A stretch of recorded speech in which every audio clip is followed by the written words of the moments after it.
Thank you very much, Dr. Hook, and it's a pleasure to serve under your chairmanship.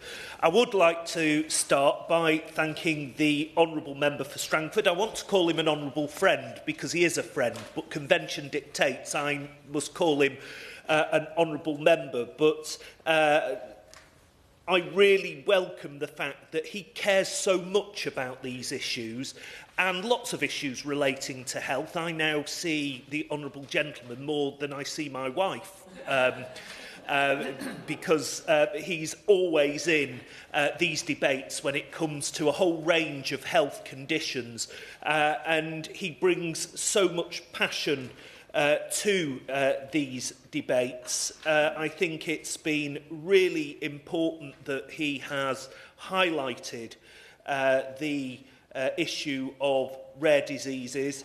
But also, I want to thank him for the way he's put his case to the House this morning and how he's put Zoe's experience, because when we humanise it, it makes it all the more impactful. I'd also like to thank my honourable friend, the member for Bootle, for his contribution, and indeed the honourable lady who leads for the Liberal Democrats, because again, she's humanised this with Carrie's story, and that is crucial. And then lastly, the Shadow Minister, who brings his professional experience to this debate. And that cannot be underestimated either, because, you know, Dr. Hook, I'm not a medical professional, I will confess that, but actually it is important when it comes to health debates that we listen to the expertise that work on the front line, that work in the sector, and I thank the Shadow Minister genuinely for the way that he's approached this debate. This isn't a party political knockabout debate, this is something that I believe we all want to see progress on. And that's the beauty of Westminster Hall. We can leave the knockabout to the main chamber, but in this room we can really get into the detail of some really important subjects that often get overlooked, but that are really important. And then lastly, Dr. Hook, I would also like to pay tribute to those affected by rare disease and their families, including rare autoimmune rheumatic diseases. The work of patient organisations such as RADAR even, the Rare Autoimmune Rheumatic Disease Alliance, in raising awareness and campaigning to improve the lives of people living with rare diseases is vital. And I thank those who dedicate their lives to this community. While rare diseases are individually rare, they are collectively common. And that is a really important point to make. 1 in 17 people will be affected by a rare condition over their lifetime. And I know that people living with rare diseases can face additional challenges in accessing health and social care.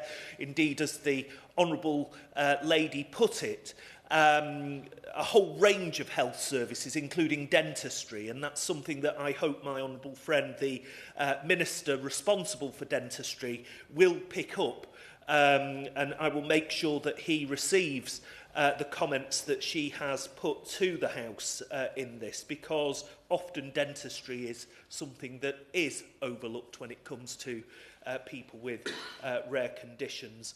But we are committed to improving the lives of people living with rare conditions. As the Honourable Member for Strangford mentions, the UK Rare Diseases Framework outlines 4 priorities to achieve this aim. These are helping patients get final diagnosis faster, increasing awareness of rare diseases amongst healthcare professionals, better coordination of care, and improving access to specialist care, treatments and drugs.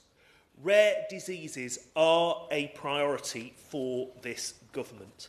In England, we have published a Rare Diseases Action Plan annually. These detail the specific steps that we are taking to meet the shared priorities of the framework.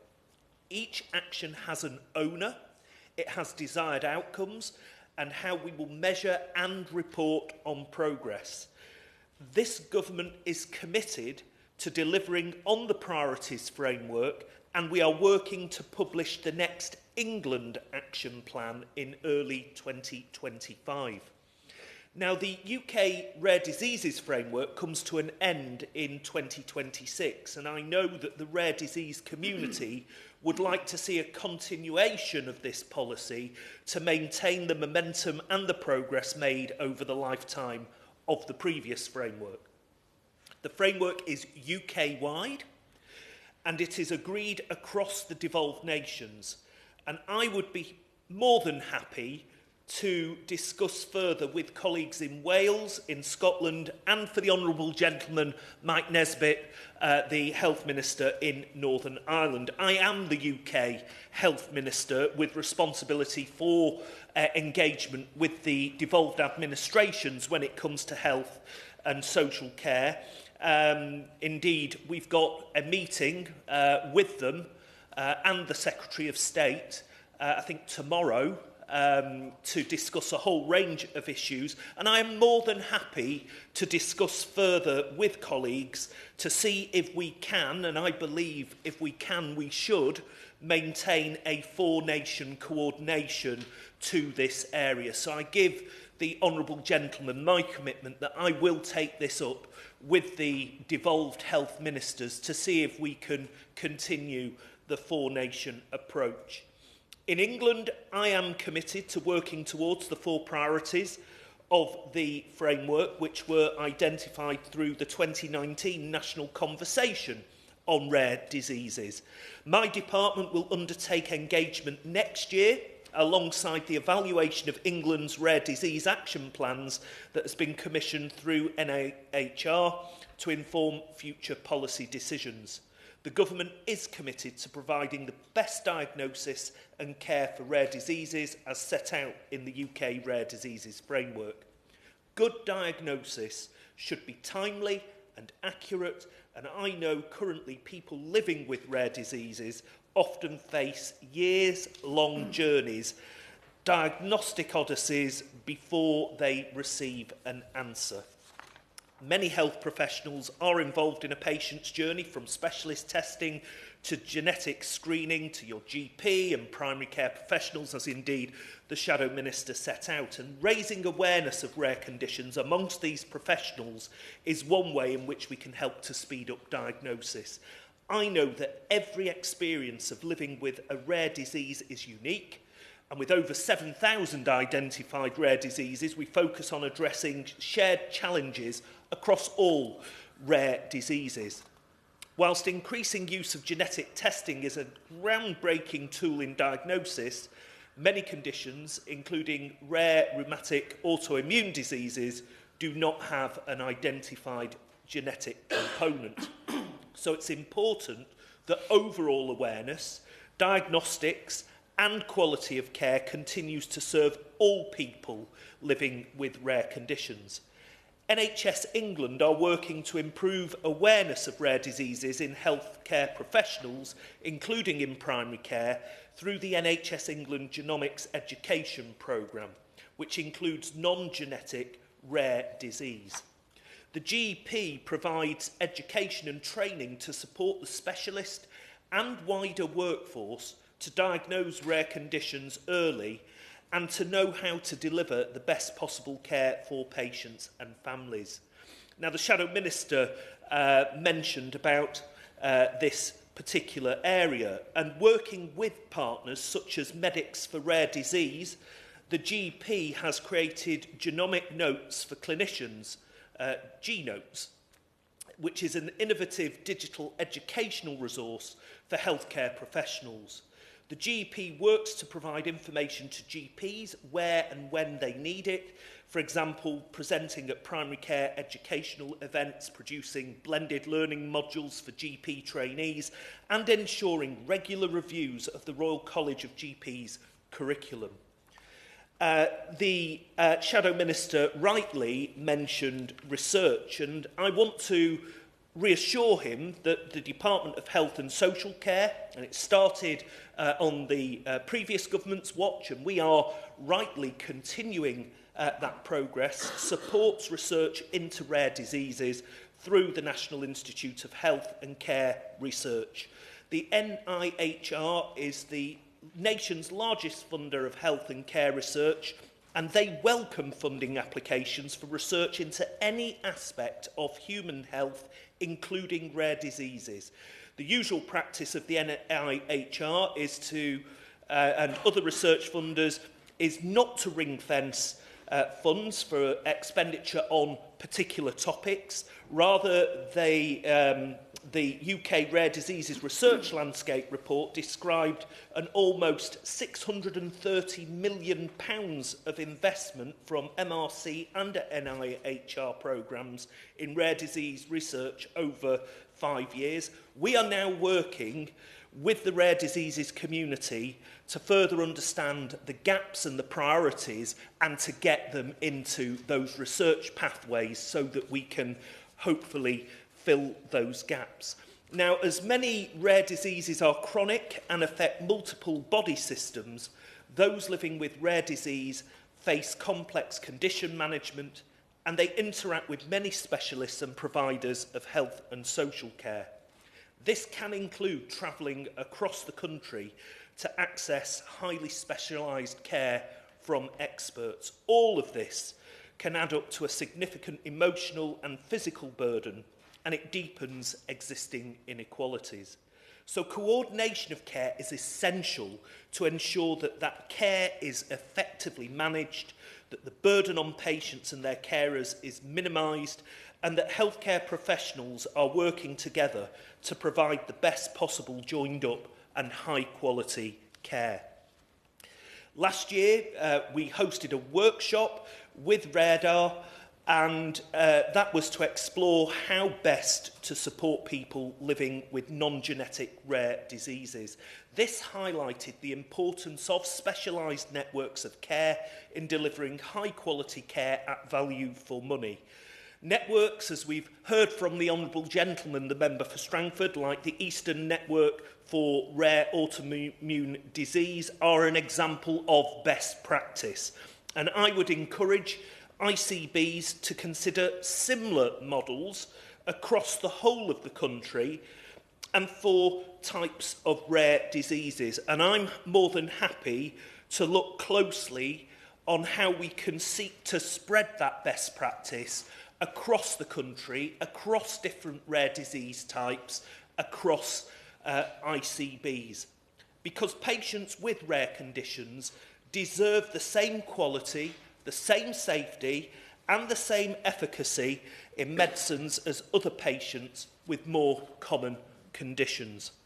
NICE, the MHRA and NHS England are working to understand and to address challenges preventing treatments for rare conditions reaching patients who need them. And I take on board precisely the points that the Shadow Minister raises about the new drugs and how we get that faster access, how we create the environment whereby clinical trials are more readily available here in the United Kingdom. And I want to assure members across the House that this isn't just a central part of our health mission, it's a central part of the government's economic mission as well, because we want the United Kingdom to be a base for investment in life sciences, in medtech, in access to the clinical trials, so that our patients win as well as our economy. We do have to ensure that safety is foremost in our deliberations. Safety is paramount, and we must ensure that in whatever regulatory regime that we have to encourage the life sciences, medtech and data industries into the UK, that safety is never ever compromised. And I take on board fully the comments made by the Shadow Minister. NICE has also been working with RADAR to create a quality standard for rare diseases. This will find commonalities across the more than 7,000 identified rare diseases to develop standards that will drive quality improvement across multiple rare disease groups. And while the majority of rare diseases are genetic, Others, such as rare autoimmune rheumatic diseases, don't yet, as I've already said, have an identified genetic cause. A study by Genetic Alliance UK suggests that these conditions are often higher prevalence, impacting a significant number of people. And so it is important, Dr. Hook, that both genetic and non-genetic conditions are considered. Approximately 3.5 million people in the UK live with a rare condition, and addressing shared challenges across all conditions is going to be central to this government's approach. In addition, we know that shared challenges across the health and social care system are often exacerbated for people living with rare diseases, such as access to mental health support, something else that the Honourable Lady mentioned. And a central mission of this government is to build a health and care system fit for the future. The Honourable Gentleman, the member for Strangford, raised our 10-year health plan, and I want to reassure the House that this is intended to focus on the 3 shifts needed to deliver a modern NHS, not just fixing our NHS, but making it fit for the future, for the next 10, 20, 30 years, putting it on a modernised footing as well as fixing the fundamentals. And these 3 shifts are moving from hospital to community, analogue to digital, and sickness to prevention. And these shifts offer opportunities to improve time to diagnosis and care for people living with rare diseases.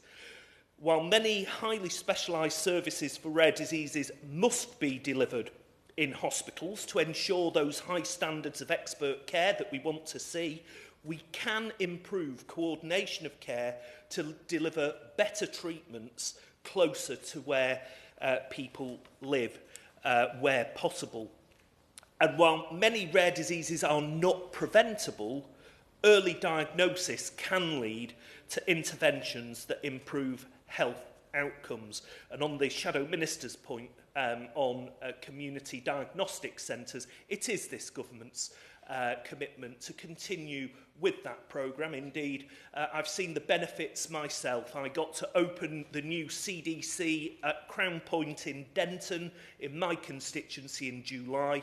And already that is having a game-changing impact on the local community, being able to get faster diagnosis, get people into treatments more quickly, and better outcomes and better patient experiences for those that access those facilities.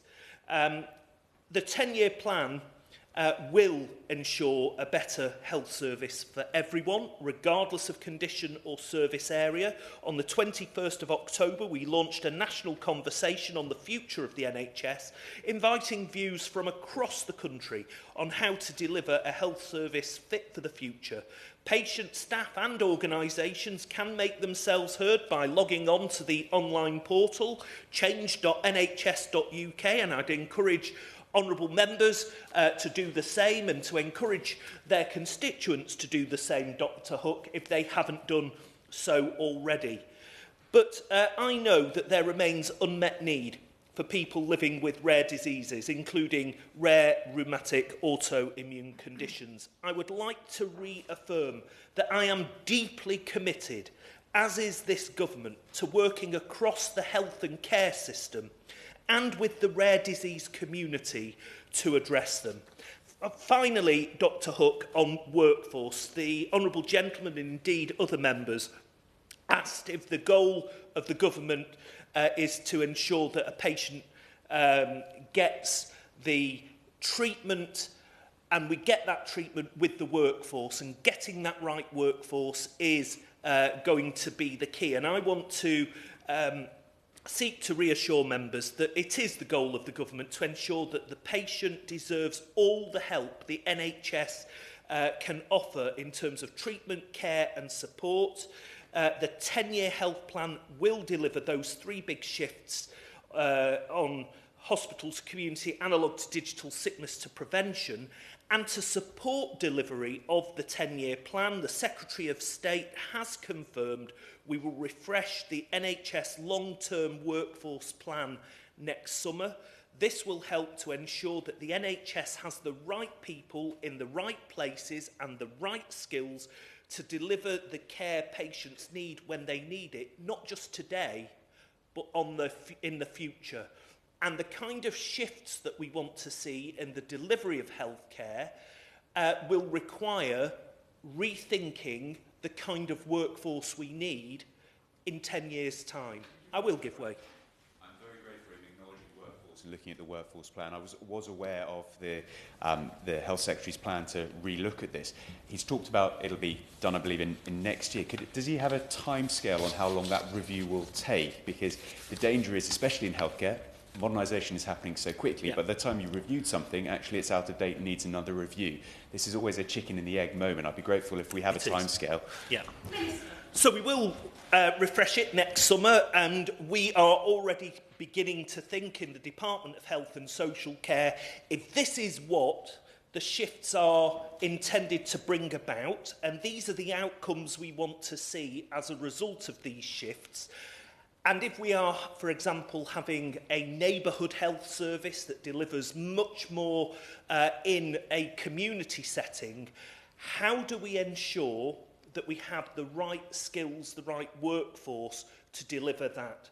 And particularly on the shift from analogue to digital, you know, we will need a lot more tech-savvy clinicians as well. So how do we build in some of the massive advances in AI, in medical devices and medical technology as part of that? We will be doing that concurrently with the 10-year plan to make sure that we have ready to go that workforce plan refresh, so that we can then start the process of ensuring that in the training and recruitment processes in the immediate future, we embed the future and not just today's practice. So, as I say, that refresh will begin next summer. But it is a chicken and egg situation. We need to work out what the future of the NHS is going to look like, and then obviously have to ensure that we have the skills to meet that ambition, not just for today, but for the future.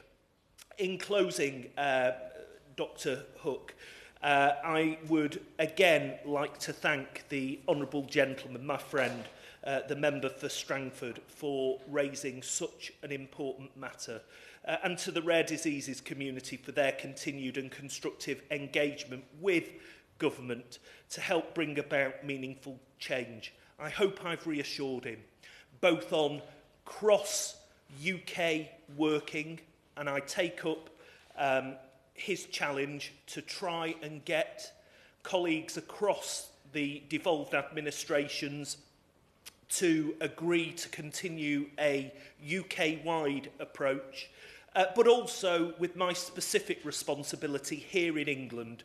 We take forward the 4 areas identified in the UK plan.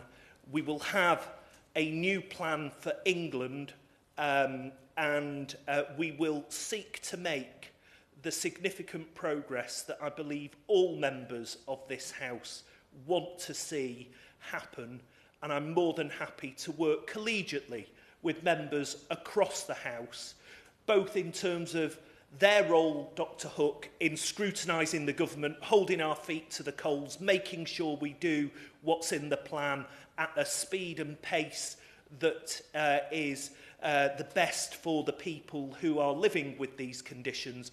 But also, I accept I am not the sole font of all wisdom in this area. I know the Shadow Minister is surprised by that. And genuinely, whatever people bring to the table, whether it's personal experience, whether it's professional experience, whether it's their stories about their constituents' experiences, we need to share that knowledge so that we can improve how we deliver the outcomes that we want to see improved for people living with rare diseases. And I stand willing and ready to work with honourable members from across the House, and indeed with organisations that champion this area, so that we get the best outcomes for the people who deserve that.